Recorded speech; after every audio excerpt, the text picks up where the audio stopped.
today. So what we're offering this morning is a 1920s advanced electric shock machine.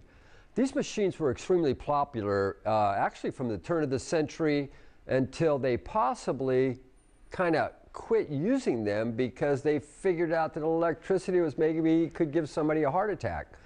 Back in the day, as you know, there was a lot of quack machines, you know, the ones that had the electricity running through them. I forget what they're called. But shock machines were used, they were very popular in arcades as well as on the piers, etc. Once again, this is a 1920s advanced shock machine.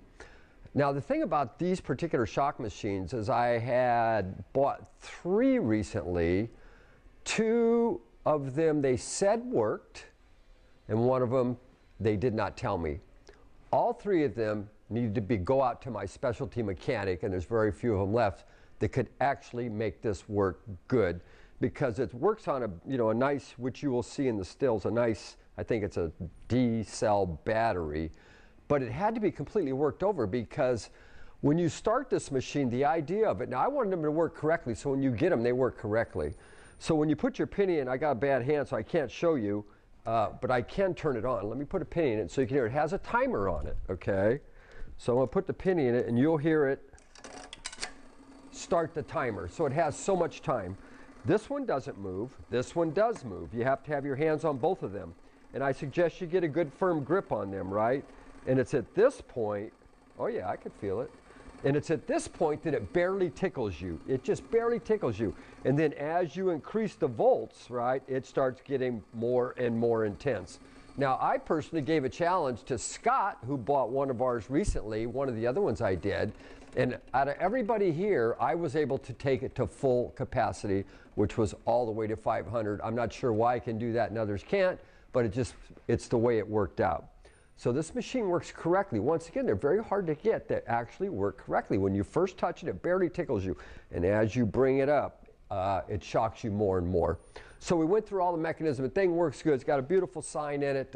Works correctly. 1920s. This is cast iron down here. It's got some cast iron in it.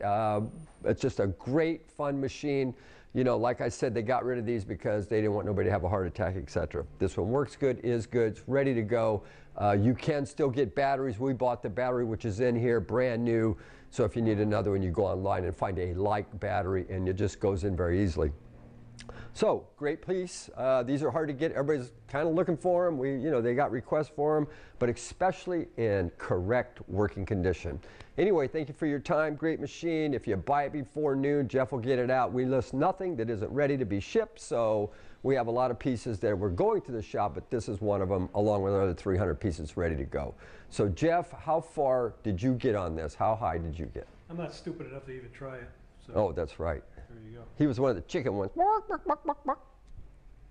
These are Mantiques. Antique, Mantique. These guys sell Mantiques. This is their store.